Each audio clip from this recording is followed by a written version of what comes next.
Hey, this is Jay here. Just wanted to pop in before the episode to give a bit of a warning. We had some audio issues while recording. I did my best to clean it up, but you may hear some clicking in the background throughout the episode. Hopefully, it's not too big of a deal. But yeah, anyway, enjoy the podcast. Now, before we begin, I wanted to find a way to make this episode just a little bit interactive. But that's kind of difficult to do with podcasts. So, how we're going to do this is our guests are going to get to decide at certain points. And the first choice you get is who is going to read the intro. Either me, Jay, or my co host, John. These two of us, we have to find a consensus. Okay. Do we say it at the same time? Yeah. Count down. 3, 2, 1. Jay. John. Oh no. Okay. We're off to a great start. So, John, you could be the tiebreaker. Okay. Well, I guess I'm doing it.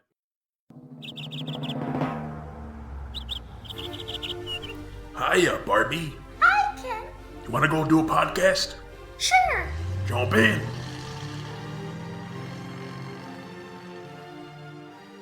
Ladies and gentlemen, Barbies and Kens, Chelseas of all ages, and everyone else. Welcome to Binging Barbie, a Barbie movie podcast. I'm your host, John, and with me I have my wonderful co-host. Chelsea was right. Sisters gotta stay together. Jay! Hello. For those of you just joining us, we are a podcast about Barbie movies. Every week we watch one of the animated Barbie movies and we rate its story, characters, animation, voice acting, and music to see how it stacks up. This week we'll be talking about the 41st animated Barbie movie, Barbie Epic Road Trip. And with us to talk about this interactive movie, we have two returning guests. You may remember them from our Diamond Castle episode, Emma and Bethany. Hi. Back by popular demand. Yeah. Well, yeah, but before we dive into the context, I wanted to do a little bit of an icebreaker. So we already asked you on the Diamond Castle episode what your Barbie history is. So I want to know, what is your experience with interactive narratives? So like choose your own adventure books or video games. Have you ever watched an interactive movie before? This was definitely my first interactive movie experience, so I had a lot of fun with it. But I'm not new to the entire interactive genre. I read a lot of interactive books growing up. One in particular, I remember we had a super tattered copy of The Creature from Miller's Pond. Ooh. Loved that one. Went through every possible ending. And then also because I was homeschooled, we had a lot of educational interactive stories. So there were some that were historical stories and put you in the shoes of a Civil War soldier or different things like that. A lot of them had to do with battles and ended with your death quite frequently. So experienced a lot of pretty violent interactive stories growing up, but I always had fun with them.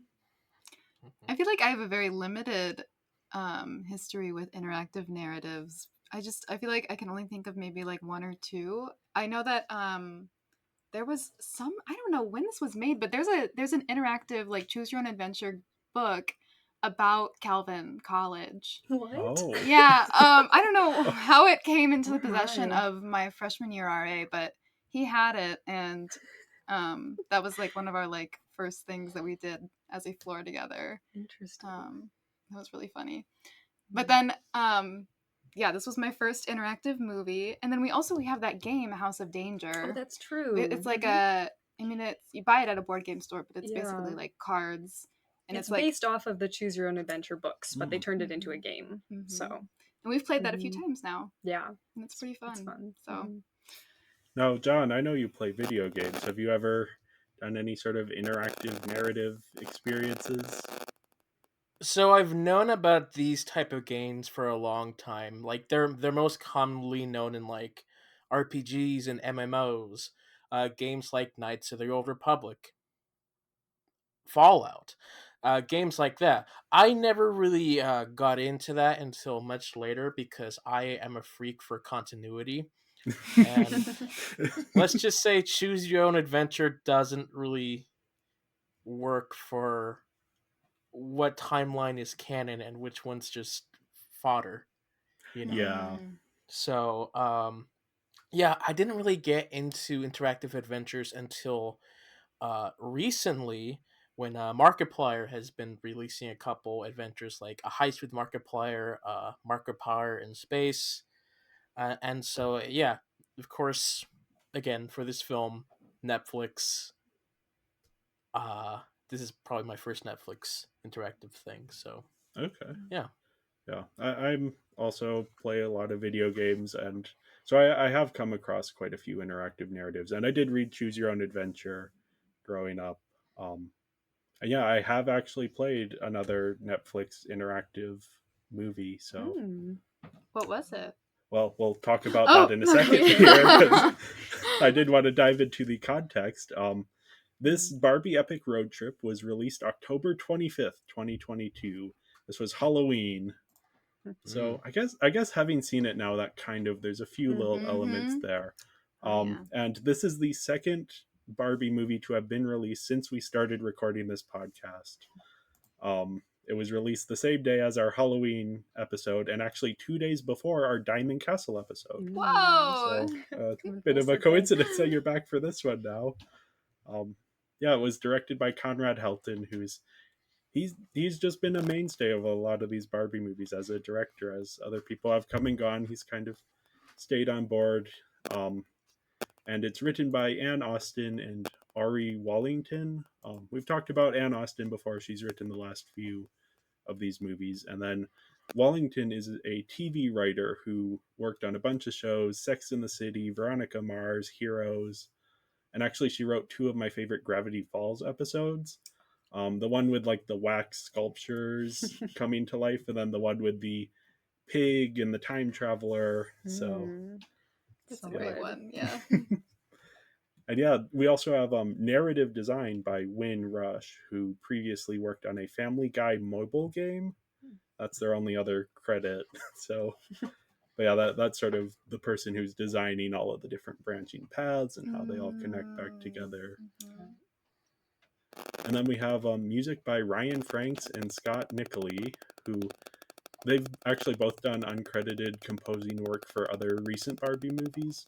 I believe they're part of the Math Club, which has been producing a lot of the recent soundtracks. They're like a group that, like a corporation that does music. So, like trailer music, when you hear a song for like 5 seconds in a trailer, they'll just bring on the Math Club to make those 5 seconds, or remixes, just kind of different various things.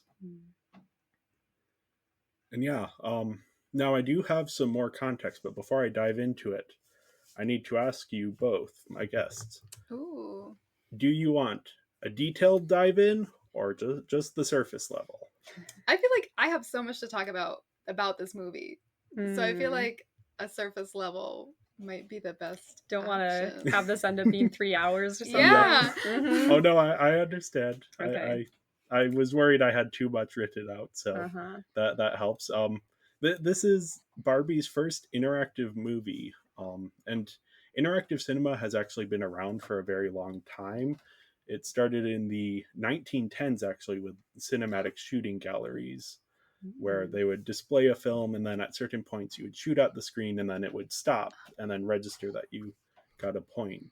What? Like a very rudimentary version of the Duck Hunt Nintendo game. But the first sort of more traditionally cinematic example is the 1967 Czech film Kino Automat, where a moderator would come out on stage at certain points and the audience would vote, and then they would switch the reels depending on what choice. That's so cool. And then yeah, as computers developed, we kind of got more interactive media. A lot of early video games, full motion video games, which were very popular until they almost destroyed the gaming industry. Um, that's a whole can of worms that we won't dive into right now. But Yeah. that and Mortal Kombat, just for violence reasons. There's also like the visual novel genre, and John mentioned RPGs, so Mass Effect and Oh yeah. Knights of the Old Republic, and yeah, and then eventually this kind of comes back around. There was a bit of a boom sort of when DVDs were getting popular, since they could handle interactive choices pretty well. But the most recent boom has actually been because of Netflix. They saw the opportunity to develop the medium just because they had the technology. So they released a couple movies in 2017: Puss in Boots, Trapped in an Epic Tale, and Minecraft Story Mode, an adaptation of the video game of the same name. And the first major release was the Black Mirror episode Bandersnatch. That was sort of their big launch of this technology. That was in late 2018. And then they've sort of been making more. Um, it's they tend to go more for kids shows. I think kids tend to engage with the narratives a bit better. So Mm-hmm. it hasn't been super popular, but it has been popular enough that they keep making more and experimenting with things. Yeah, Telltale is also another one of these gaming companies that does these type of stories. And I Yeah. believe Netflix at one point had their Minecraft story mode interaction on Netflix. I don't know how that worked Yeah, because that is. Oh, sorry. Go ahead. there was a lot more involvement in the game itself. But yeah, something happened. Yeah, I haven't played it, but I have heard that it's a bit more interactive than what we just played with Epic Road Trip. Mhm. Um, Actually, thinking back on it, um, I did play an interactive game that was featured on the Shrek 2 DVD where there was this American Idol uh, thing with Simon Cowell in it where he's judging the characters from the film and you get to vote for which character would win. That's incredible. Wow.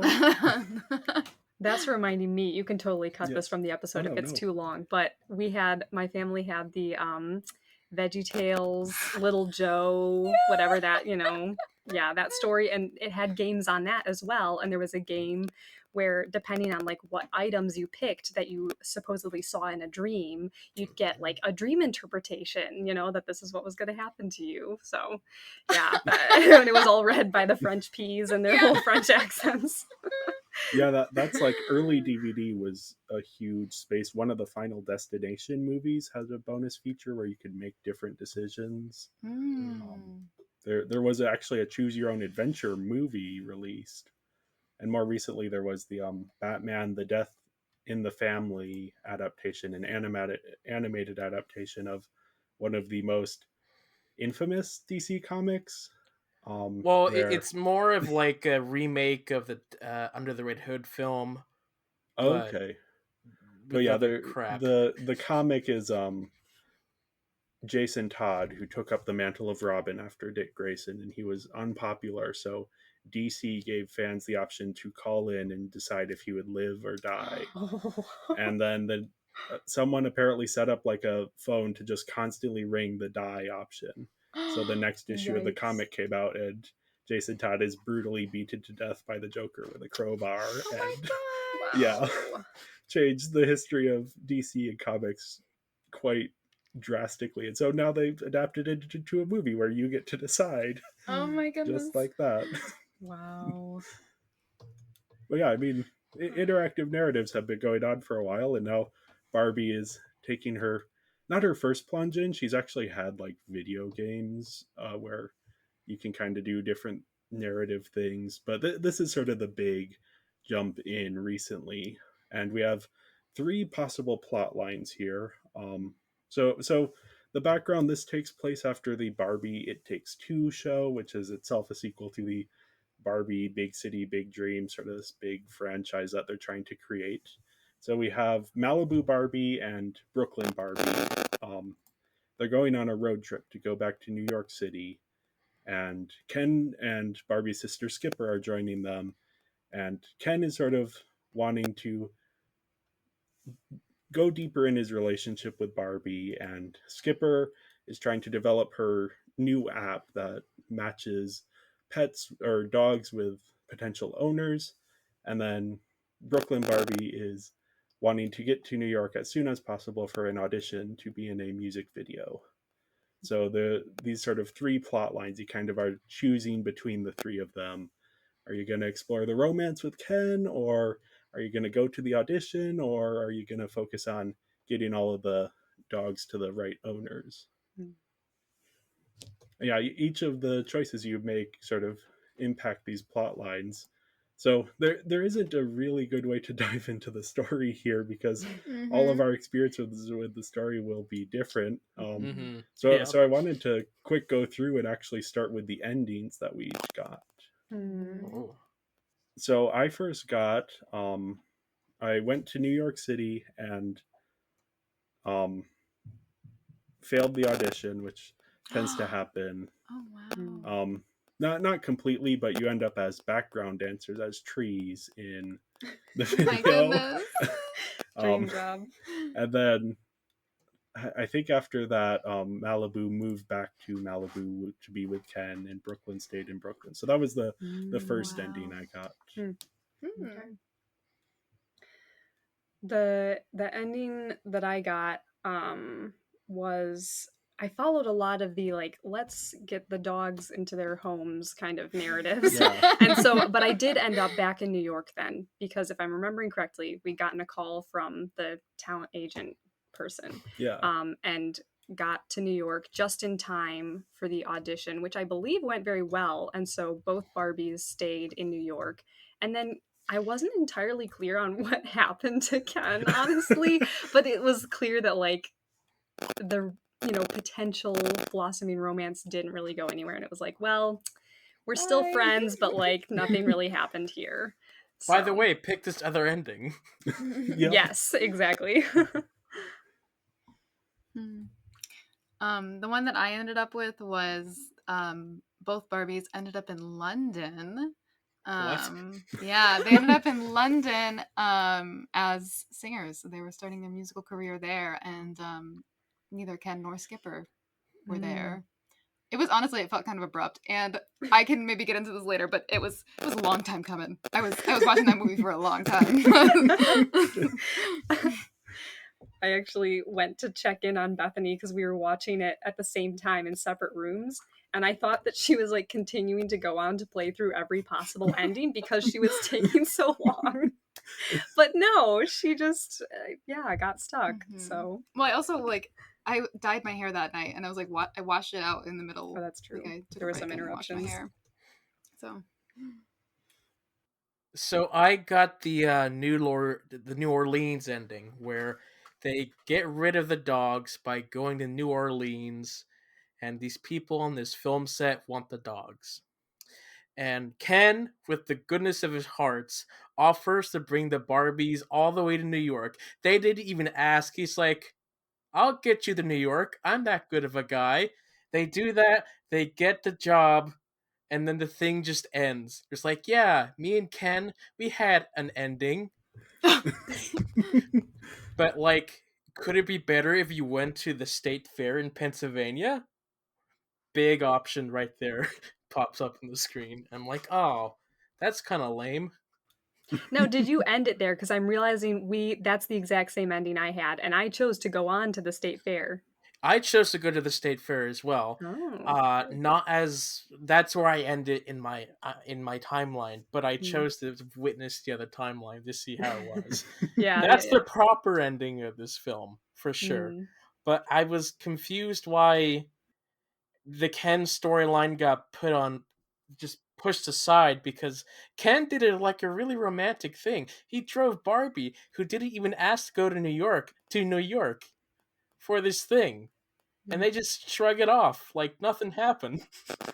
So and it does depend on your choices. All of these things, who you're prioritizing, and even like choices you don't think are gonna have much of an impact end up having an impact. And I tried to play through a few more. I got 4 different endings going back to try different things, and sometimes it isn't always obvious why you got one ending over another. I was trying to. There's a few guides online, but they're not complete, so it can be a bit difficult to try and get the ending you're going for. But I got 4 different endings, so I have a bit of an idea of where the paths branch. Did you get the endings that we had?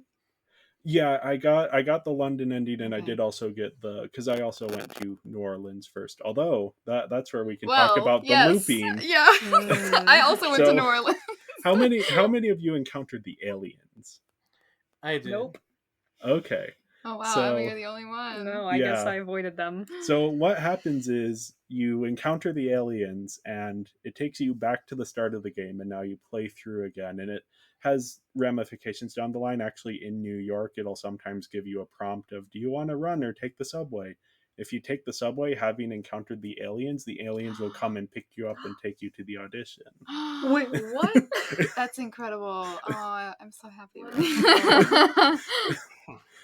So yeah, there's like these little things in like the looping, and then the other loop, well, there's actually more loops. I didn't necessarily encounter all of them, but another one is the vampires in New Orleans, where if you didn't watch the campfire scene, because that's where you learn the secret knock. If you didn't learn the secret knock, then they knock on the door and a hole opens in the floor, and you pop back to Roswell and have to listen to the story again. So you could get Oh, stuck in a no. loop. Yeah, that's like I got stuck in the alien loop because I tried to on purpose get abducted by aliens. Like when Yeah. the intro, when like Skipper was like, "Oh, what if you get abducted by alien?" Or not Skipper, Chelsea, Chelsea yeah.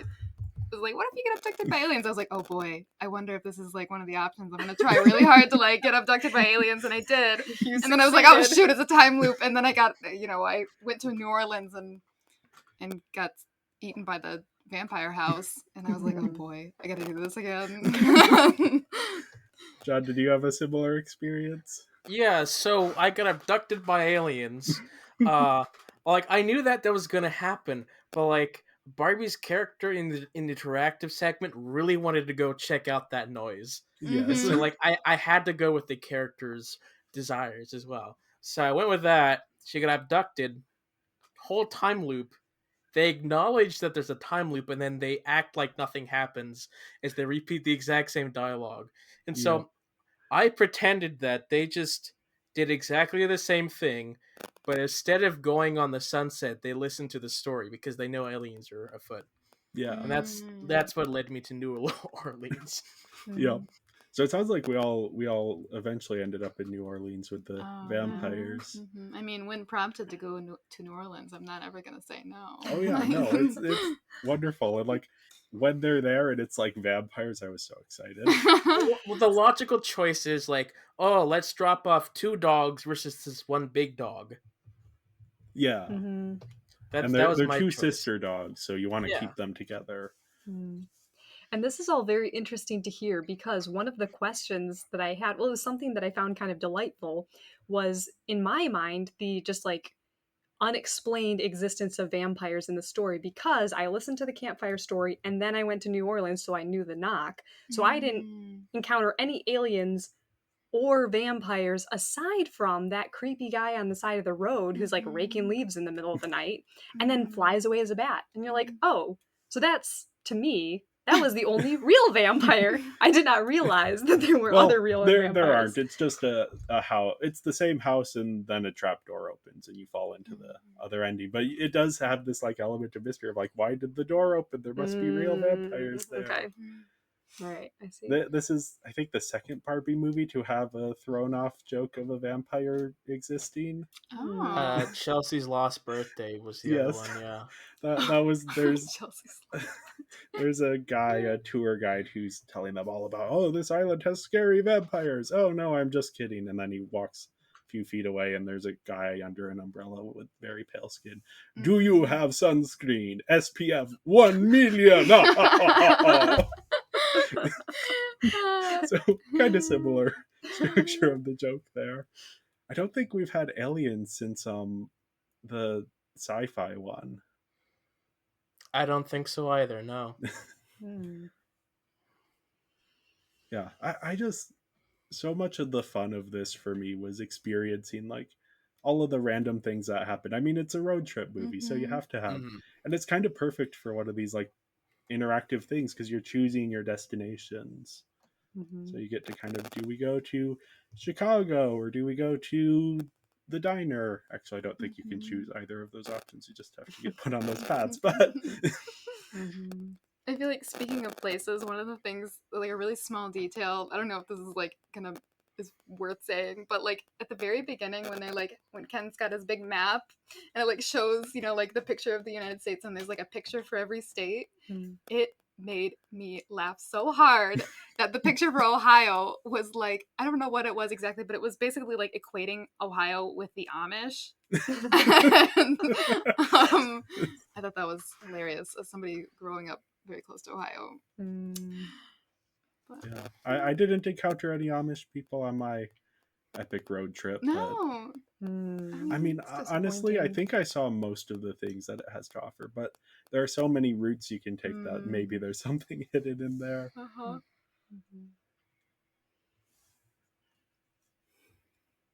Yeah, did any of you end up in Vegas? No. Tell That's us about that. the way to unlock. So there are sort of 6 possible endings, but I wouldn't be surprised if there's like more variations. And it's different things, like going to London. That's if you play the long song at the fair, then you get scouted by this talent scout. And then depending on your relationship with Ken, maybe you move back to Malibu. But the sort of the best ending, quote unquote, is you impress oh, now I'm forgetting her name, the pop singer, and she agrees Letitia? to. No, it's something No, else. it starts with a J. Jacinda. Jacinda, yes, Ah. Jacinda. Um, and she lets you in her music video. But then you also have enough of a relationship with Ken that he actually moves to New York. So Barbie Whoa. gets both of her dreams. Wow. Just like in her vision. Yep. Yeah, it is the sort of the completion of that vision. And in fact, I don't know if you can get that ending with in the same plot you can get the vision. So it's kind of encouraging you, you see the vision in the one plot and you're like, how do I get that? So then you can try to get the other. But yeah, there's 6 different endings and they kind of all go in weird places. Like, yeah, you end up in London, or Skipper's business takes off, and Barbie actually moves back to Malibu to help Skipper with her business. Oh, huh. Yeah, it was just fun to see all of these different branching paths for me, and like eventually I did like the novelty of it did kind of wear off, and I was like skipping ahead through the scenes I'd already seen. Do you know approximately how many hours you spent trying out different endings for this? I maybe 3. I think Wow. I saw there's a total of 136 minutes of animation in the movie. So if you were to watch everything end to end, that would be like only the distinct scenes end to end. That would be how long it would be. Well, I'm impressed by the dedication. Yes. Yeah, I had fun with it. I enjoy this kind of like one of my favorite video games of all time is 9 Hours, 9 Persons, 9 Doors, which is a horror puzzle game, but it has that same like branching paths, and it actually very much encourages you to try the different paths. And the only way to get the true ending is to play through multiple paths, and there's like a key in one that then goes into the other. It has one of my favorite twists of all time, and then its sequel has maybe like 5 of my favorite twists of all time. Like, I'll spoil it here, but it's not actually a big spoiler. The fact that they are on the moon isn't the biggest twist of the story. Whoa. Wow. But yeah, so I've enjoyed these kinds of narratives before, so I just like diving in, and it's a different experience than any of these other Barbie movies.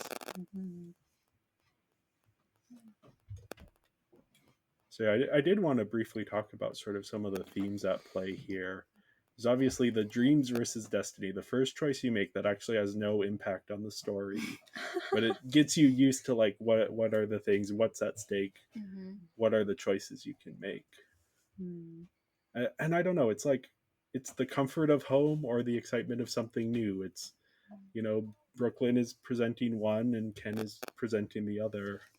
It's kind of like you're it's a very relatable thing for anyone who's sort of been moving from high school to college or college to adulthood, which is kind of odd for a movie that's designed for younger kids. But Mm-hmm. Mhm. Yeah, I definitely had that thought watching it of just thinking about the themes of the movie of like kind of figuring out what do you want and Mhm. like making decisions based on that and not really knowing what the outcome of those decisions are going to look like. Like that's something that all kids go through as you're, that's Mhm. part of growing up. And so I definitely was thinking about how that would probably be, that's relatable to a lot of kids that are going to be watching this. And it's kind of part of the beauty of fiction is like experiencing these stories and making these decisions without any real world consequences to yourself. But it's kind of like practice for the maybe real you thing. feel a little bit bad about letting Ken Mm. down too many times. That was my problem. Everybody was so cool about all the decisions you Oh, made. they were yeah. so They were just cool, like, yeah. oh, okay. Ken Oh, was a little boy. bit. Ken makes you feel guilty. Yeah. Ken's the one where you're like, oh, I feel like I'm letting him down. Because I was gonna, the first run through, I was gonna go with Brooklyn the entire time. And the first time I went with Brooklyn, and Ken was so disappointed. I'm like, fine. I feel bad for you, Ken. Those puppy dog eyes. I was a bit disappointed that there wasn't like much conflict which came from your choices. Like we said earlier, like you choose something, almost every time it's treated positively by the other person that you disagreed with, and I'm just like, oh, come on, show a little bit of frustration here. Yeah, Ken, you get sad every once in a while, but you're still putting up your happy act. Like, come on. Yeah, I think that's a limitation of, this is a Barbie game, so the audience is, Yeah. you're looking for something a bit lighter. If you decide to go with Brooklyn's express route and Ken's like sulking the entire rest of the game, that's just kind of sad. Yeah. There were certain moments. Did any of you end up at the diner? No. Because No. that's one where you can make a decision that makes Skipper very angry, and she'll storm off, Oh. and then you have to go and you talk to her, and then by the next decision it's all fine no matter what you do. But there are certain moments throughout the story where they are sort of playing at that a bit more.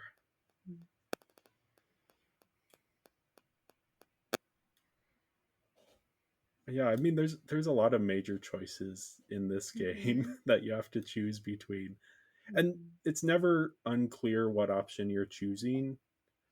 The consequences might be unclear right away, but you kind of know when you're siding with Brooklyn or siding with Ken, and how that might play out down the road. And I will say, as much as I enjoyed the getting to make decisions part of this, I also definitely got sucked into it a bit too much at times and like watched as the little, progress bar like went almost all the way down. And I'm like, I can't decide which one do I want. And then finally just had to pick one. But it's kind of stressful too, even if it's fiction. Yeah, there is that. I definitely feel that sort of like that social pressure almost, even though these are fictional characters. I can go back and make the other decision later if I want, but there's like that, I don't want to let my friends down even though they're not my friends. I don't want to hurt these fictional characters. Yeah, I was reading though online reviews of this, of some people really don't like Ken, so In this movie in particular, or just in it's general? it's a whole Barbie franchise thing, because a lot of people ship the Barbies, obviously. Yeah. So, and there's no real way to make that decision. Like, there's no romantic relationship you can pursue between them in this movie, so some people were disappointed and they took it out on Ken. But you do miss certain things if you only take that one route as well. I will admit, I think I mentioned this to Emma after I had finished watching the movie, but it took me like probably 5 or 10 minutes to realize that Barbie and Ken were not siblings. In this movie, they look so similar. And they're just so friendly, It's Yeah. like, oh, okay. The childhood friend thing, which, yeah, I was curious, because John and I have been starting a bit after Diamond Castle. They started interconnecting these movies more and more, and then by the time we get to Dolphin Magic, which was 2017, they actually just, everything's connected, and they have TV shows that are connecting back in, and characters are making connections. So this relationship with Ken has been developing from like early episodes of a TV show that came out years and years before this. Yeah, and so that's why, like, I knew that this was a plot line in the shows that they were hinting at or teasing a little bit, and so I knew that, like, okay, here they want to go that route. So I tried my best to go that route, but then they didn't go when I got to the ending. It was like, wait, what happened? Yeah, there is some of the endings. It's a bit odd. You go, why did I get that ending? But there is a logic behind the decisions that are being made. Most decisions, yes. Yeah.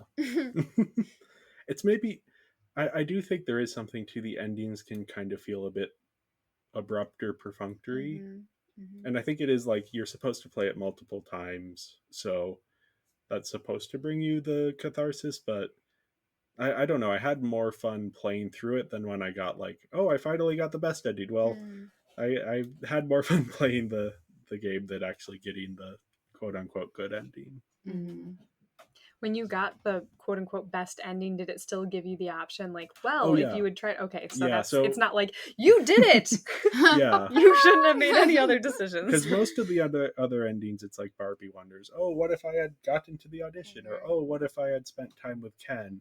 That one, it's Skipper then wonders, oh, what if we had given the dogs to different owners? How would that have played out? So it is constantly pushing you to like try one more time. That's how they keep you hooked. Yep. Well, yeah, that's part of Netflix's business model is making sure you keep subscribed. So. Although probably not anymore. Well, their business model is that's a can of worms we don't have to open right now.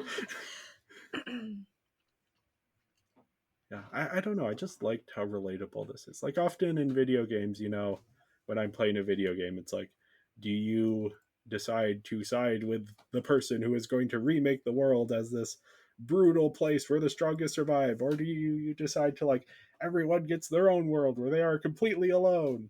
It's like, what? I get what these decisions are saying philosophically, but like, what? Whereas this one, it's, do you go to camp in New Mexico, even though it'll take up some time, or do you hurry to the audition? It's like, and you could even like, I don't know, I feel like for my own logic and like making decisions, like I tried to be balanced and like, oh, okay, like in my relationships, like, okay, so I made this decision for Ken, but maybe I'll like, Ken got his time, we had a good talk, maybe let's focus on Skipper or Brooklyn Barbie now, you know, like in real life. yeah. But then also keeping in mind, what was the original point of this trip? Oh, to go and give dogs to owners, and then Ken had this whole plan for this trip, for this whole thing in. And so everything going on with Brooklyn was just last minute from a phone call. And it's like, nah, you're intruding on the original plan, so I'm not going to follow you, Brooke. So that's your logic going into this, because my logic was, oh, this is Barbie's dream is to be the singer. So I was like, oh, she should prioritize her dreams over her relationship. But then I felt so bad for Ken that I ended up siding with him more often than not. So even though I had my logic going in, I abandoned it pretty quickly as the emotions of the story kind of came in to play. And then I pretty much sidelined Ken in all of the different choices that I made. I like threw him one small bone at the county fair by going on the Ferris wheel with him, and then decided that we needed to take things slow, and he wasn't super thrilled. So, yeah. Yeah, I mean that's part of the interesting thing about this is like comparing notes about who went where and what did who and. Now, I do want to ask before we move on from the story, were there any like events that really stood out to you? So, like any of the specific scenes rather than the overall narrative? Definitely the Grand Canyon hang glider dog swap situation. I did the burros, so I'm excited to hear about what this hang glider. Why would you choose because, donkeys over a hang glider? Oh, you know me. You know how I love donkeys. I don't know. I thought they were cute. Oh man, yeah. Never mind that these are young people who probably have no hang glider experience. I Well, went with the it's hang No, they glider. Barbie. did. Yeah, didn't they said in the movie like, oh yeah, don't you remember when we hang glided or whatever? Yeah, this is Barbie. She's had every career known to man. They make jokes about it constantly in the movies. But yeah, I did actually both because the first time I came across the scene, I wasn't paying close enough attention and I missed the decision, so it defaulted to the donkeys. But then I encountered it later and did the hang glider, and that was definitely the more thrilling of the two. The hang glider fails, and you have to. One of the dogs is tagging along and actually like helps to land the hang glider. Whoa. And then the helicopter pilot, because it's the two sister dogs who have been split up because one likes heights and the other doesn't, but the wrong dog got handed over, so you have to go and swap it. And then the helicopter pilot is like, actually, no, I don't want these dogs. But if you've done the hang glider thing, then he's like, but that dog that helped you with the hang glider. Billy. Oh. I wrote down his name because Billy is the champ.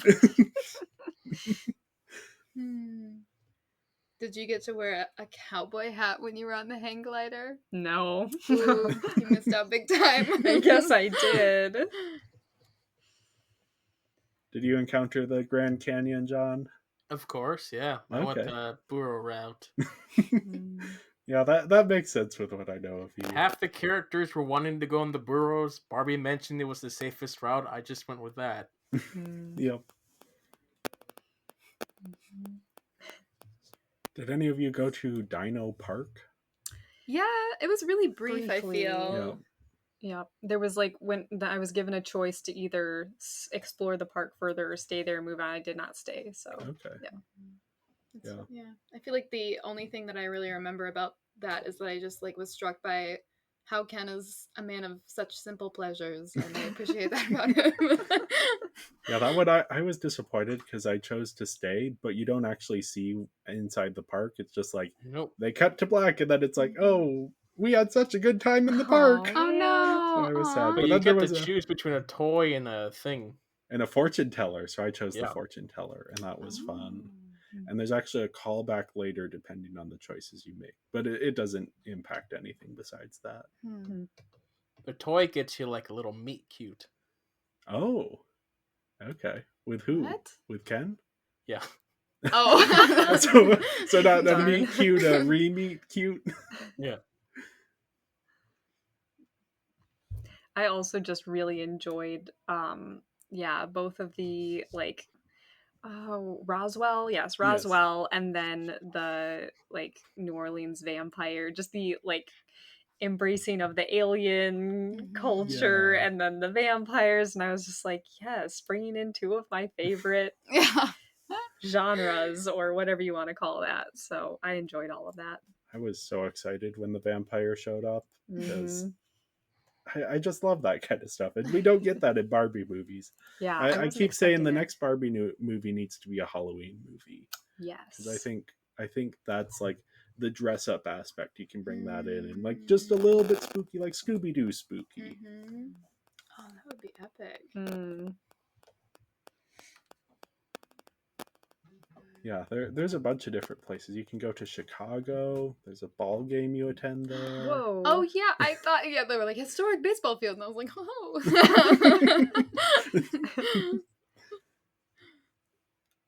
John, did you have any favorite scenes? No, not really. No. Aliens? Did you like the aliens? No. It brought me back to the beginning, so no. Yeah, it doesn't sound like anyone else encountered them in New York. Though you can see them in the background of one of the shots if you click the run option when you're in New York City. Oh. And you can actually, when you do that, they're running through the city and you see different people from throughout the story. Speaking of things in the background, though, that was something I really appreciated about this movie was how many little bits of humor were dropped into the background of the scenes. Like there's somebody with pizza, right, being attacked by seagulls at the beach, and then there's the guy with his briefcase in the subway who keeps like barely missing every single car. They're calling Rafa, and it's in the background of Rafa's phone video. is this man desperately attempting to get on the subway with his briefcase. And then finally manages to get through the Yeah. door and leaves his briefcase sitting No. on the station. Yeah. Those, I wish there were more, just because you're rewatching these a lot. So the more you rewatch, the more you're like, oh, I'm seeing these background details. But I did really appreciate when they showed up. Yeah. Oh, I really enjoyed the story. I think the complexity of it and the themes are just very well designed. So I gave it a 4.5 out of 5, getting a little bit of a boost for being a interactive thing. But I do think they do a really good job of sort of integrating character arcs and making it fit with your choices throughout. Mm-hmm. You gave it a 5 out of 5, Emma? I did. Okay, but let me explain. I think I did that purely because of the interactive story elements. Like, just I was so thrilled with getting to be part of the story and have a say in the story that I gave it a 5. So it brings you into the narrative. You're more invested because you're making these choices. Yeah, I gave it a 4. I really liked it. I think at the end, just with my ending, I was just like kind of taken out of it. Like, oh, this just kind of felt out of nowhere. And the London ending is one of the more abrupt, because you don't even Yeah. get to New York. Yeah. No, you just go from the State Fair to London. I give it a 3. I didn't factor the interactive aspect into the score, but I factored in the lack of major conflicts made by your choices and just how the ending was a bit abrupt. And it's a pretty simple story, but yeah. Yeah, I think a lot of the complexity comes in the road trip style and like the relationships. Yeah. Which, speaking of relationships, next up we have characters. First up is Malibu Barbie, and so Malibu Barbie. She's the audience surrogate. She's the one who's making the decisions, and thus we are making the decisions for her. And her character here just depends on the choices you make. Mm-hmm. And it changes. If you're pursuing that relationship with Ken, then it's different. Or if you're not pursuing that relationship, then it's there are moments where it's just like, oh, she's reflecting the choices that you're making. So her character is a little bit flexible here, not too defined, but definitely more defined than protagonists of these choose your own adventure narratives tend to be. Usually they're a bit more of a blank slate, so you can make your own choices, whereas here, no, this is the Barbie character. She has those fundamental Barbie characteristics, but you're kind of choosing where those lead. And depending on where you choose, some characters get more developed while others are just thrown to the background. Yeah. So, and through my playthrough, Brooklyn was barely a character in this. Yeah.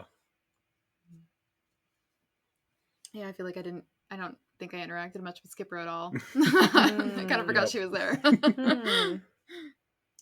And I was like, you sisters sidelined gotta Ken. stick together. We're going for the dogs. And so I think I had a lot more Skipper. But yeah, it's interesting what you were saying, though, about Malibu Barbie. And like, I think she probably was one of the characters maybe I, in a way, paid the least attention to, her actual character personality or things like that. And I guess it's because she's the character that you're basically playing as. So you are her, you're thinking about the other characters more than necessarily her, other than like, these are the things that she wants. But I don't know if that makes sense. And there are certain decisions you make. If you see her vision of the future, that's a big character moment for her, of being like, no, I want to have both my relationships and my career, which really, really good message for the story, to be like, hey, you can pursue both of those. Even though you are in the game choosing, like, the quote unquote best ending is her having both her relationship and her career. Mm-hmm. But yeah, there's certain. I think one of the big character moments is on the Ferris wheel. If you choose to be in a relationship with Ken, then you get a bit more of sort of Barbie and her backstory with Ken and their relationship there. But that is, of course, that's one of these flexible choices where her character arc changes if you go in that direction. Versus if you don't go in that direction, then her character arc changes in a different way. Mm-hmm. Which I was just impressed that they gave her a character arc at all, because it's difficult to do when you're doing Mm-hmm. one of these stories that the audience is choosing these decisions. But I thought they did a good job of giving her an arc without making it too rigid that it felt like the game was pushing you in one direction or another. Yeah, but besides that, she's pretty much just the Barbie we know from everything else. Yeah, Brooklyn Barbie up next. Yeah, I feel like maybe if I had seen some more of the other Barbie movies where she's in them, like I don't know, I was just like, oh, this person's cool. Like seems to like be very chill about just what's going on, especially with like her career is like just as wrapped up in this as Barbie's is. Um, but even when I made decisions that weren't, benefiting what she was hoping we would be doing, she was just like very chill about it. And I think like I was expecting her to be like pushing back a little bit more because I don't know, we focus a lot on like Barbie's got this big audition, but it's like both these Barbies got this big audition, and so yeah. This probably would have been like a difficult thing to do, Mm-hmm.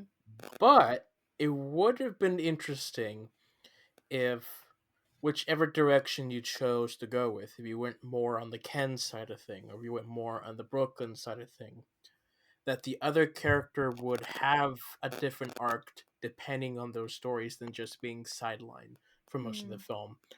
And so it is difficult because you have to think of a different story and just trying to make it match well. But yeah, because of that, I don't have much to say about Brooklyn because she got sidelined for my Ken arc. Yep. Yeah, I don't have a lot to say about her either, other than I don't know. I really enjoyed her as a character, and I feel like she brought a lot of fun and energy to the story. And I loved her ghost story telling. That was an amazing moment there. Yeah, she's one of those characters which, yeah, she gets explored a bit more in depth throughout the shows and the movies a little bit. She tends to be sort of the character who's more likely to get sidelined than Malibu Barbie. Just I think because Malibu Barbie has been the Barbie for what 39 movies, and then Brooklyn Barbie shows up. Um, but yeah, there is something there of like it does to a certain extent feel like Malibu Barbie is the only character who has agency in this story, and that's just something that's an interactive narrative thing. It's very difficult to give the audience the control over the decisions while also giving the other characters agency in the narrative. Sure. Yeah. There are ways to do it, but it tends to be more complex than what a Netflix thing can do.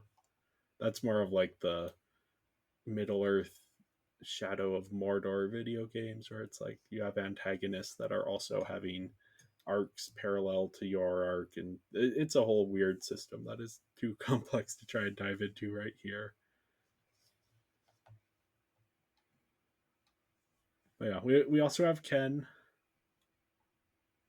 Ooh, John, it sounds like you interacted with Ken a bit more than. I guess, yeah. I went more Ken and Skipper. I don't have much to say about Ken. He's Ken. He's a sweetheart here. Mm-hmm.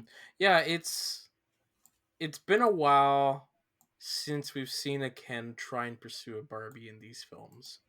Yeah. And so it was interesting to take like a look at where it's friends to relationship. Lovers. Yeah, quote unquote lovers that we haven't really seen since Barbie Diaries.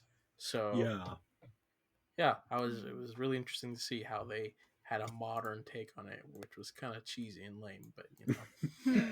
I will say, like, the picnic that he put together for in Roswell, and then also on the roof of the van, or I guess Barbie put it on the roof of the van. But I was like, whoa, like sexy picnic with hummus, like dang. And then he goes and sleeps in his separate tent Yeah, outside of exactly. Barbie. I liked that detail.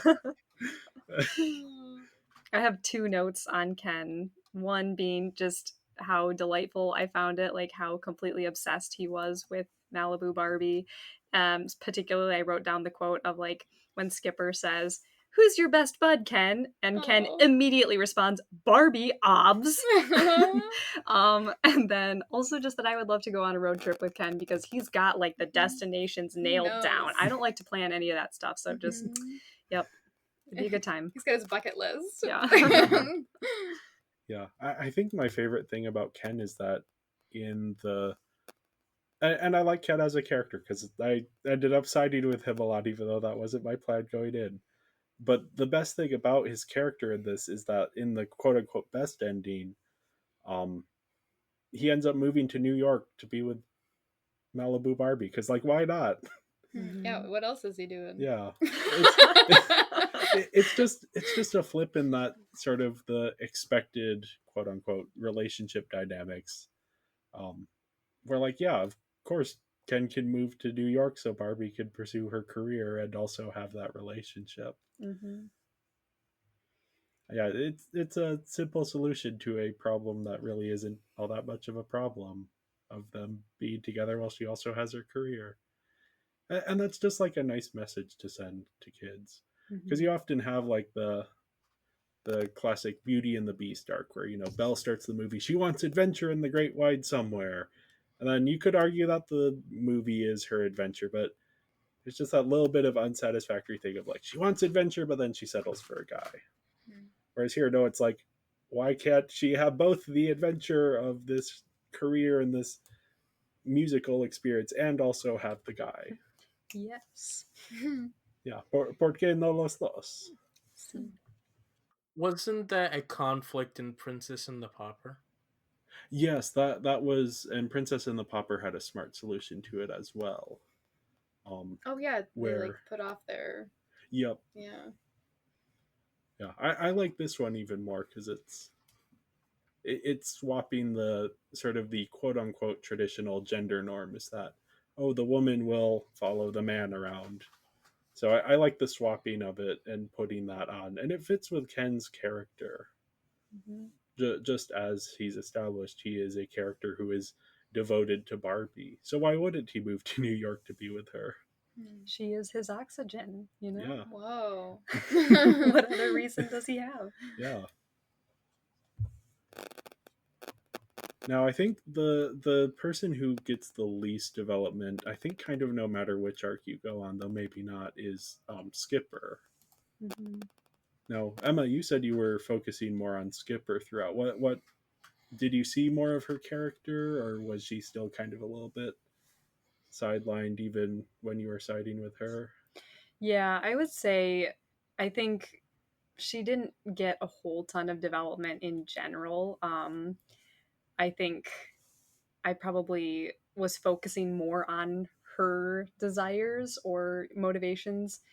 I think because it was a bit of like, well, this is, you know, what we set out to do this trip for. And also, like, I want these dogs to get to good homes. So I was kind of siding with that. But as far as her character, we didn't get a lot more than other than that. I thought, you know, this is a kid who's doing some really cool stuff. And like, just the fact that she created this app, like this little dating app type situation for dogs and owners, I just thought was brilliant and also very funny. But yeah, there's I don't think I got a whole lot about her other than like this is this thing she's doing. So Yeah.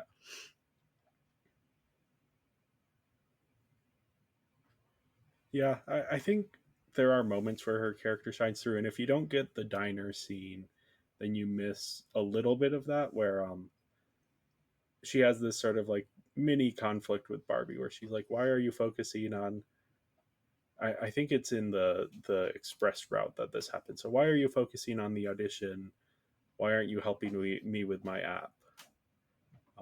And then you can make a decision to either focus more on the app or focus more on getting to New York.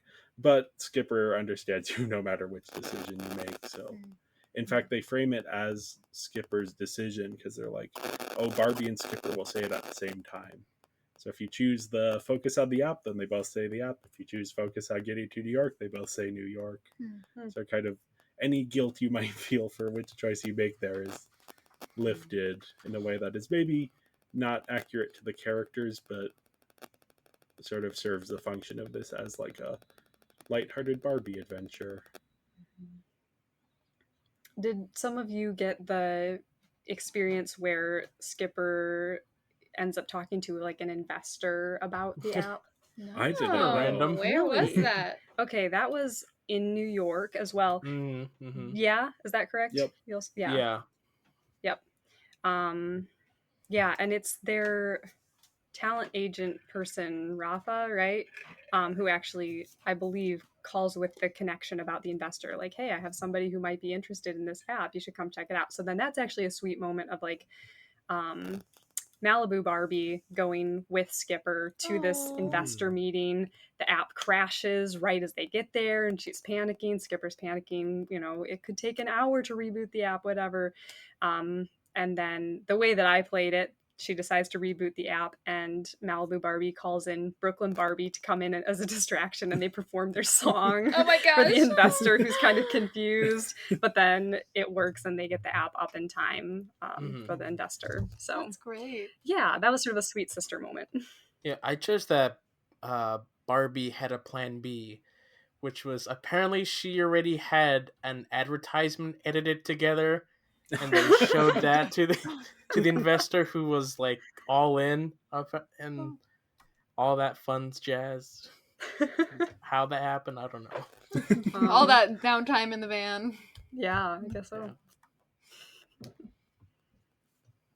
Yeah, it is interesting because I didn't get that investor meeting at all in any of the playthroughs I did, and I would assume that's the way to unlock the ending where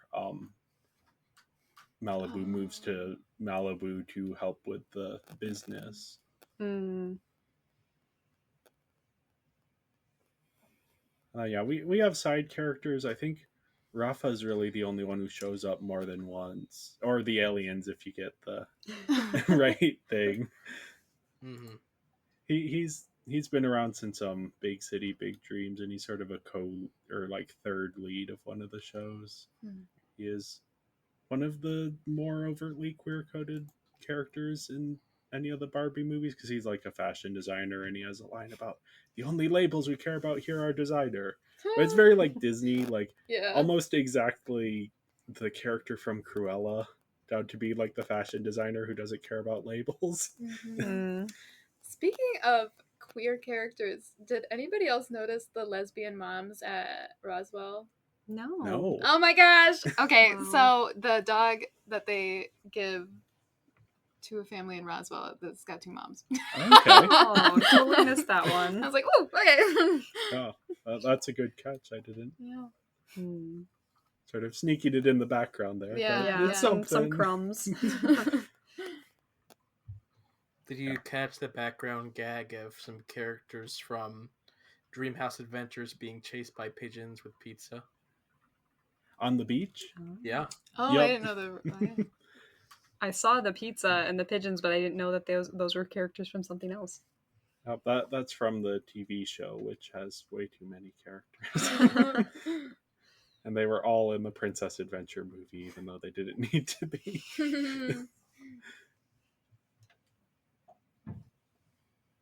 Yeah. There were some other... I like the vampire person. He was fun.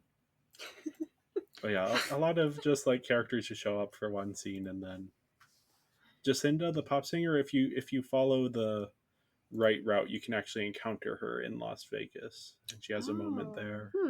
Wow. Thanks. Well, yeah, I gave the characters a 4 out of 5. I think you need to have good characters for this kind of interactive narrative to work since it's so character focused, and I thought these were good characters. Also gave a 4. I give it a 3.3. Like I mentioned earlier, some characters got sidelined if you just chose one path.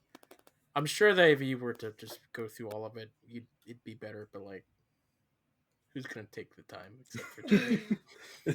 I didn't even see all of the endings, so not even me. Yeah, the rest of us gave the characters a 4 out of 5. Mm-hmm. Yeah. So yeah, up next we have the animation, and John, we have to talk about Ken's haircut. Well, see, Ken has looked weird in every appearance. So the model they chose for Ken, starting with Dolphin Magic and going through all of these TV shows and all of these recent movies, is just like very bland. And then they give him this haircut, which I don't know how to deal with, because I watched not only the Barbie movies, but then I also watched a season and a half of Barbie Dreamhouse Adventures. I ambivalent watched it, which is like hate watching, but for something you're ambivalent about. Okay, I get that. So but I got to know this Ken and his hair, and then he shows up it's actually in Barbie It Takes Two, the TV show, and he has a new haircut, and it just broke my brain. No. And I don't know how to deal with his haircut. So that's my note on the animation here is Ken's haircut. I had to look it up. I could not remember what it was. It's not bad. It gives him more personality than his other haircut does. What did the other one But- look like? Here, I can find it since we're talking about it. The other haircut is like very generic Ken, and this haircut is not. But this haircut gives a very different character. Like, it's like a bad boy haircut, but he's not a bad boy. He's. I don't know how to deal with it. It's got kind of like a pompadour. Yeah, Ken's hair is okay. Oh, that's not a full size image. There we go. Oh, interesting. Like that fits his character a little bit That just better looks than like a very normal haircut. Yeah. Mhm. rather than the spike. Anyway, onto the actual animation. I thought the dogs looked really weird sometimes. Mm. Kind of creeped me out a little bit, to be honest. It's a problem since Diamond Castle That's with those right. dogs. I was gonna say though, these dogs are a huge step up from the Diamond Castle dogs.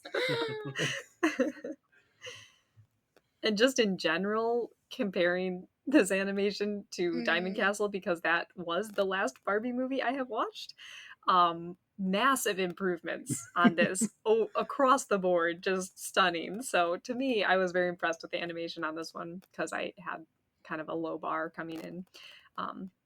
But in particular, I made note of the hair. I feel like the character's hair looked very nicely animated Barbie to me. Brooklyn's hair was Yeah. awesome. Mm-hmm. Yeah. Yep. And they have, since Diamond Castle, they have actually started animating like strands of hair rather than just one block of hair. So actually Diamond Castle, they might have had like a couple like clumps of hair, but now it's full on. For me, it was, since we've been tracking this, John and I have been watching as the animation develops over time. Mm-hmm.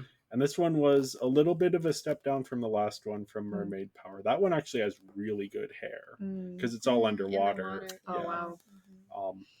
Yeah, But the animation is like a lot of it is the same in these past few films because like it's the same continuity in series, but like this one's a bit of a step down. Some things are a bit stiffer, but I get it. It's interactive, not a feature film. This is more on par with the TV show than it is with Mermaid Power. But yeah, as you were saying, John, this is not only is it interactive, it's apparently they did 136 minutes versus their Yeah. normal 60 minutes for one of these movies. So I'm not going to ding them too much for not having that same level of quality because they have to animate so much more. Mm-hmm. And I think there might even be times where it's like, because there's in the diner, you can choose between waffles or pancakes. So they have to swap out which model gets, whether it's the waffles or the pancakes. So you have to animate both those scenes. And so, yeah, I liked a lot of just the diversity of the settings here. Yeah, definitely. And each one has like a distinct vibe. Like New Orleans, it's nighttime, but it's vampires and it's cool. And then Roswell is like, it's also nighttime, but it's the aliens and the desert. And I liked how just smooth the transition in between each choice really was. Like after a while, you start to tell like, okay, this is the in between animation. But like for the most part, it was like a smooth transition. It's like, man, like the page isn't refreshing to a new thing; it's just going straight into it. Yeah. The only part where I felt like it didn't match was when we went to New Orleans, and it was weird. It was the scene where after we see the vampire, the version I saw, the music just cut and switched to something else. And I think that this was like the transition from if you had read the story or if you had not read the story. Yeah. That was probably what was messed up there. So Yeah, I remember getting that the second time I watched through once I had actually heard the story. There was a little bit of like a disconnect. But yeah, there is behind under the hood what they're doing is when it's getting close to a decision, they actually have both choices like loaded up. So actually if you're using an old enough device, they won't be able to play these interactive movies and like Apple TVs can't play it. Yeah, I noticed I don't know if it was my computer, but I had to open Netflix. Oh, I guess you just, because I normally have Netflix on like an app on my computer, and I couldn't do it there. I had to open it up on like my web browser instead. But I guess, yeah, you just normally do that. So you didn't come to it. Yeah, it is sort of the technology because it has to have both of those simultaneously there. And then what it does, and you probably figured it out after a little bit, but they have, so there's, while you're making the decision, the stuff going on is pretty much unimportant. It'll be characters will be discussing the two decisions, and then there will be like a bit of time that's just like, oh, the dad's singing random stuff from the song, so that you have time to choose it without sort of being taken out of the narrative. This has come from a very long way from the 1967 version of this, where the movie stops and a moderator walks out on stage and says, do you want this one or that one? No, this is integrated into the experience. And then depending on your choice, it decides which one to keep going with. But there is, even before that decision goes through, there's actually a little bit after you've made the decision, but before the scene actually starts, there's a little bit that's always the same, a little chunk, so it has time to do all of the things, because it's also keeping track of, did you read the story way back when? Did you encounter the aliens? What's the next decision gonna be? It'd be so interesting to see like what the the quote unquote back end of something like this looks like, of kind of the web of possible outcomes. Yeah. And I couldn't find one for this one. There are, I may show you after this. There's one for Netflix's Bandersnatch. It's just lines going everywhere. Oh my gosh. Maybe you could make one for this. Oh my gosh, yeah. I tried, but it got too, because there's too many things of like, if you encounter the aliens, then it changes this, and if you encounter the book, then it changes that. So it's there's too many variables for me to like. I would have to spend time on it, which I could, but you don't want to. Not particularly. 3 hours is enough time to have dedicated to this movie yet. Yep. And you spent a whole year on a podcast. Why not spend some more on this line chart? Yeah, a line chart that is going to be of no use to anyone. Well, the Barbie Wiki could have it, Yeah, they already have a list of the endings and how to get them. That's fine. Oh. Wow. Yes. So yeah, and other thoughts on animation? I think Emma, you mentioned this, the background stuff happening. That was Mm-hmm. Yeah, I enjoyed just the general like attention to detail in the backgrounds, yeah. whether that was funny things going on or just, all the tourists at the different places where they were, and kind of what you already said of like the way that you really felt that you were in that place based on the animation and the atmosphere. Yeah. I gave the animation a 3 out of 5. Again, comparing it to Mermaid Power, it's like the quality is down, but I understand why. Mm-hmm.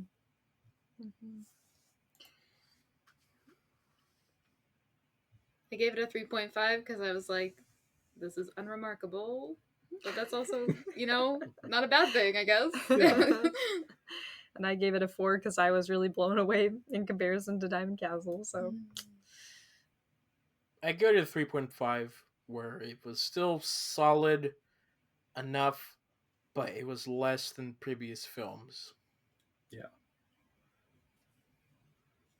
I think all of those are fair assessments of this. Because it is, there is a bit of a like, if you're coming in from Diamond Castle, then yeah, the animation is so much better. Mm-hmm.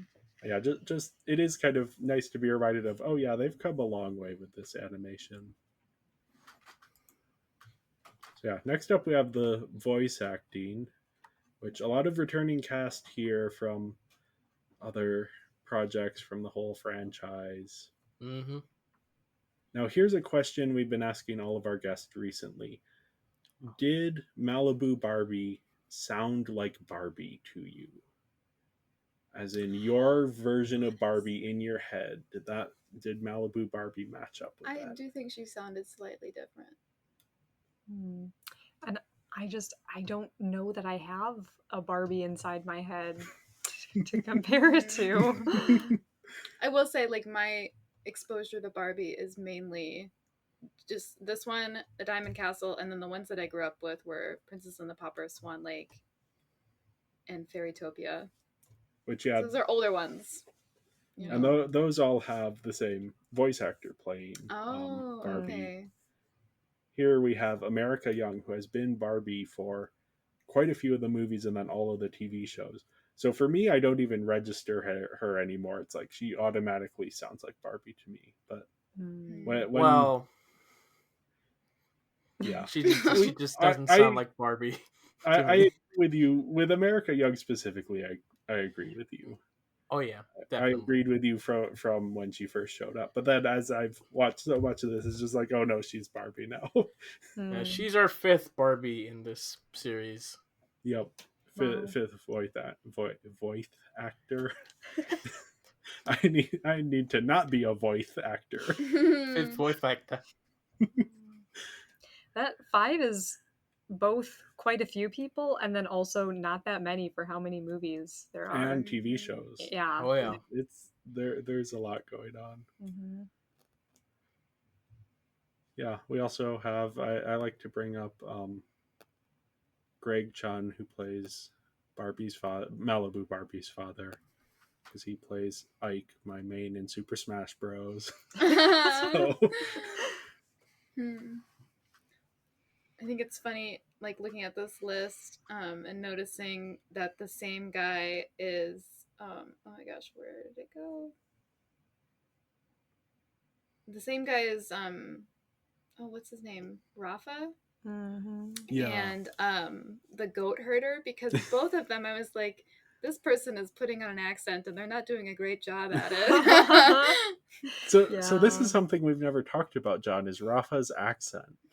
I was spent the first 5 minutes of our interactions with him trying to figure that out. Yeah, I was like, what is this guy's accent supposed to be? But the goat herder, that was like, this guy is not Scottish. Whatever actor is playing this guy is obviously not Scottish. So my thing with Rafa is the actor is either trying to do a New York accent I'm familiar with and not quite getting there, or trying to do a New York accent that I'm unfamiliar with and nailing it. Oh. And see, I was hearing some attempted British accent in there. Yeah, I feel like there was kind of a few things going on. Yeah. I don't know. It's either like trying to do an accent that is more well known and not quite hitting it, or just absolutely nailing a very specific Very trend. Because niche accent. I have had that before where it's like Dragon Quest 11. I don't know. I haven't played anything except that one, so I don't remember the number. There was a character where I'm like, wow, this actor is just not doing a good British accent. And then I looked into it. It's like, oh, it's a Swedish actor doing a Swedish accent. I was just Oh. interpreting it as a bad British accent, but no, it's a good Swedish accent. So I feel like it could be a similar thing here if it's just an accent I'm not familiar with. Right, could be. Could be. He John, could just you be. have. Oh, go ahead. You know, I just picture him as like New York, but like a Latin New York. Yeah, Mm-hmm. I think that's what the actor is going for. Mm-hmm. Which I don't live in New York, so I don't have enough context to know. You know, it sounds off to my ears, but who knows? It's probably off. I mean, we've had Canadian voice actors for most of these films. Like, who knows at this point? Yeah, we've had some dodgy accent work. His work is better than some of the other. There was some early Indian characters played by non-Indian actors, which is always a bit leans a bit too hard into sort of the stereotypes of that accent. And then we've had Canadian actors doing Spanish accents, and not all of them were. For Barbie, Mariposa. Oh, jeez. And half of the characters call her Mariposa. But not that good of a Spanish. I don't have a good Spanish accent. My Spanish accent there was better than Barbie Mariposa. But yeah, better than the Canadian bat. That was a bridge too far. And that was a Canadian actor doing a Canadian accent for a character that did not need to be Canadian. It was an evil henchman in a fantasy movie. Was like the stereotypical like, Canadian. Oh boy. Yeah. Oh boy, evil witch. I can't quite do the Canadian accent. But... Oh, man. Now, Bethany, you mentioned a thought for the voice acting. Was it Oh, Rafa? it was Rafa, and I was just like, with this goat herder, I was like, okay, A, why does this goat herder have to have a Scottish accent? And B, this is a terrible attempt at a Scottish accent. There aren't goat herders in the U.S. There too? most certainly I are. guess. Yeah, they all came here from Scotland, apparently. Yeah, I don't think anyone stood out to me too much here. But again, these are all voices that I'm familiar with through the TV shows and through the other movies. So yeah. Oh, go ahead. I was just gonna say that I think I would say probably Brooklyn Barbie was my favorite voice actor. Not for like I don't have super specific reasons other than just I really enjoyed her delivery, and I think a lot of it boils down to, as I said previously, the ghost story, reading around the campfire. That was a great moment, and I appreciated it. And that's Tatiana Varia playing Brooklyn Barbie. So yeah, I gave the voice acting a 4 out of 5. I thought it was good. I think there is a certain complexity in these interactive things where you're recording more lines and sort of similar lines but slight differences. So Yep, I also gave it a 4. Thought it was pretty solid. So did I. I gave it a 3.5. There you go. Yep, that's often our average score. It's a little better than halfway there. It acknowledges the effort put in. So yeah, last up we have the music, which I thought was pretty solid. Fine, like there's some moments where it captures that sort of epic road trip feel, but maybe doesn't stand out as much as some of the other. Yeah, when I was like getting to the point of like thinking about how I wanted to rate these things, I was racking my brain, and other than like their song, could not recall any of the music from this movie. Yeah, and depending on the branch, you hear that song a lot of times, but there are different variations on it. So, or you don't really hear the full song; you just hear the short song. yeah, how many of you heard the short song at the fair? Yes. I did. Yes, that was very funny. It reminded me a bit of Scott Pilgrim.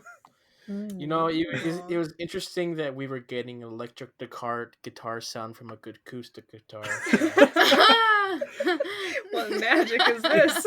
Now, for context for Bethany and anyone in the audience who hasn't listened to the short song, they do this big build up, and then the entirety of the song is, I know a song and it's very short.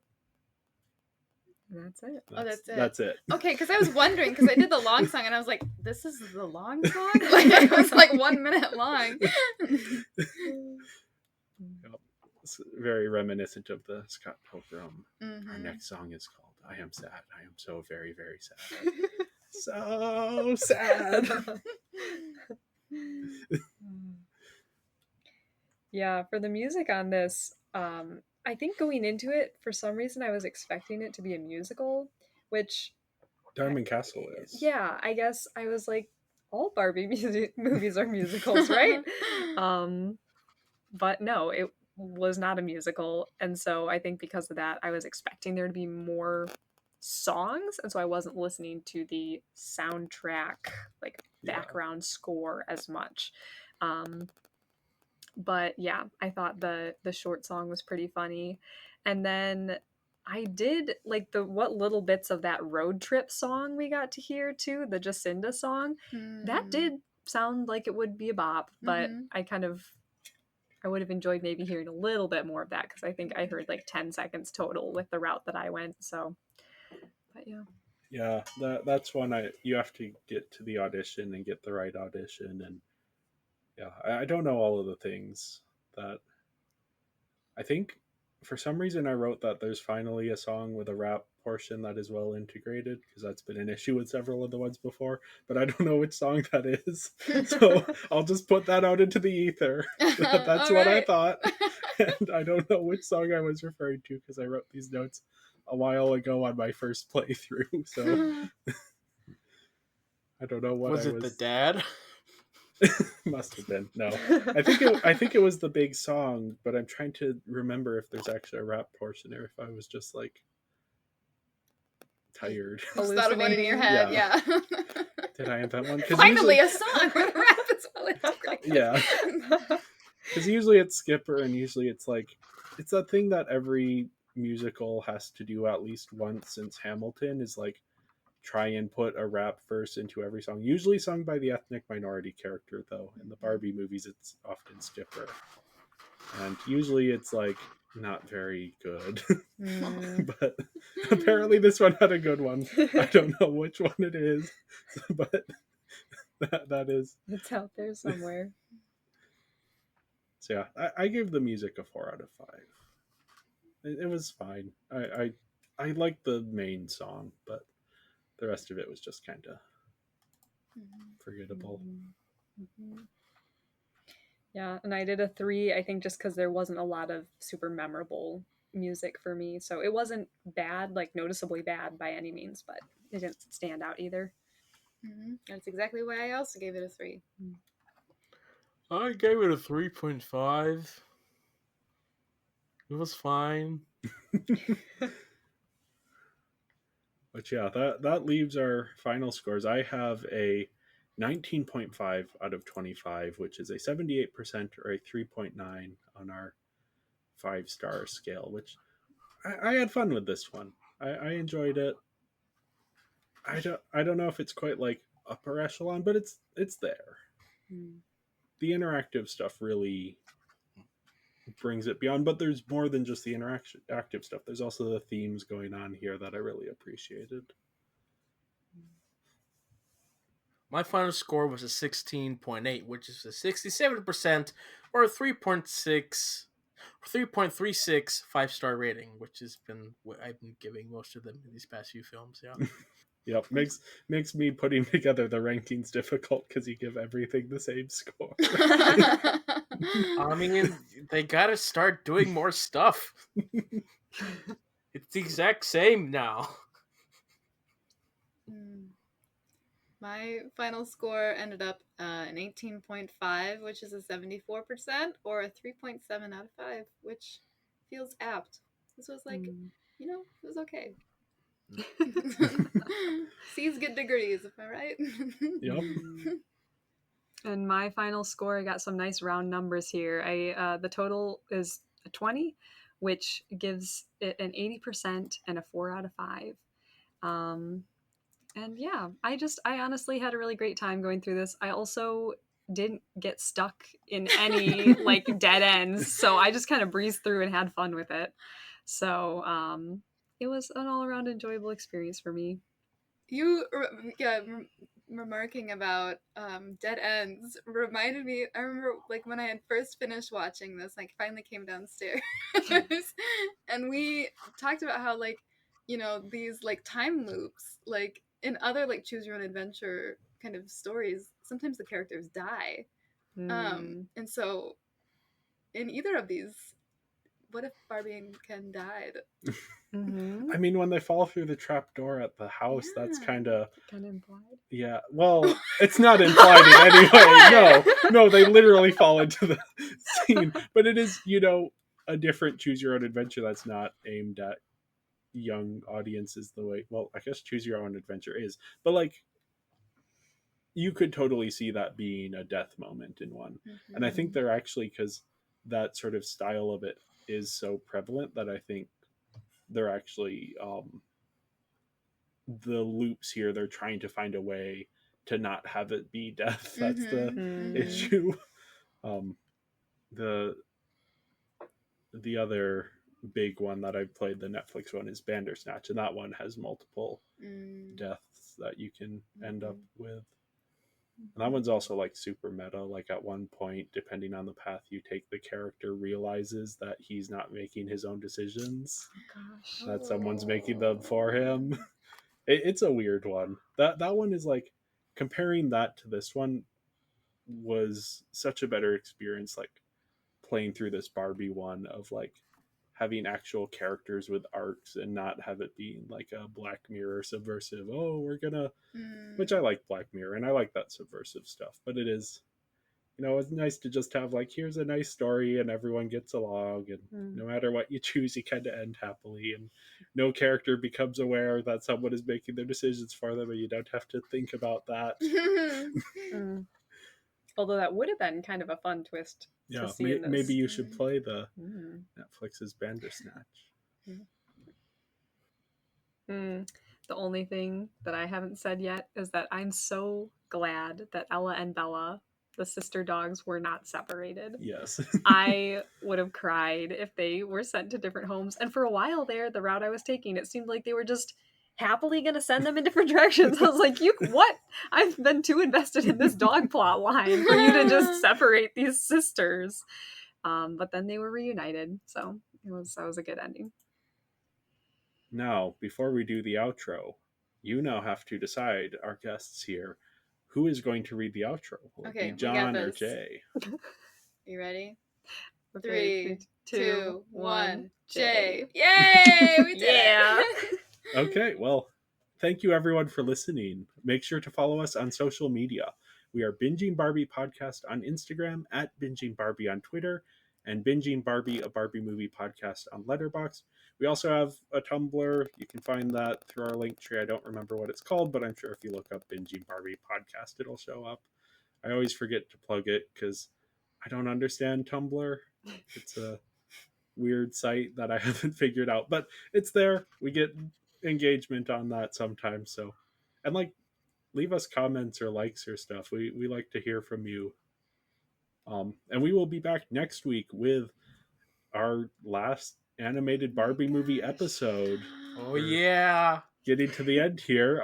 The most recent Barbie movie, the title, Barbie, Skipper and the Big Babysitting Adventure. Just sticking the Barbie label on this. When I told John this title live on the podcast. I don't remember which episode it is, but you can go back and try and find his reaction to the big babysitting adventure. Oh, I thought you guys were getting all worked up about Barbie : Skipper. Well, that too. Though we have had Barbie and the Magic of Pegasus. Oh, The title that's I a think good I had movie. that on DVD. Oh, cool. Oh my gosh, there was a little game that went with it. Okay, anyway. Did you have the 3D DVD? Yes, I did. Anyway, before we sign off, Was I it just this want to DVD? say Oh, I can't see it. here Oh, yes. Oh my gosh. I have a whole saga of trying to get, because I wanted to see the 3D, and they only the old style DVDs have it, so I had a whole saga of trying to get that. But anyway, we're already going a bit long. I did just want to quick say that because of your choices throughout the episode, the podcast turned out so well that John and I have actually moved to London to pursue our podcasting career. That's so exciting. So good job. You made us go to London. I do wonder what would have happened if you had made different decisions. Would we still be back in Malibu? See you next week. Bye. Bye. Bye.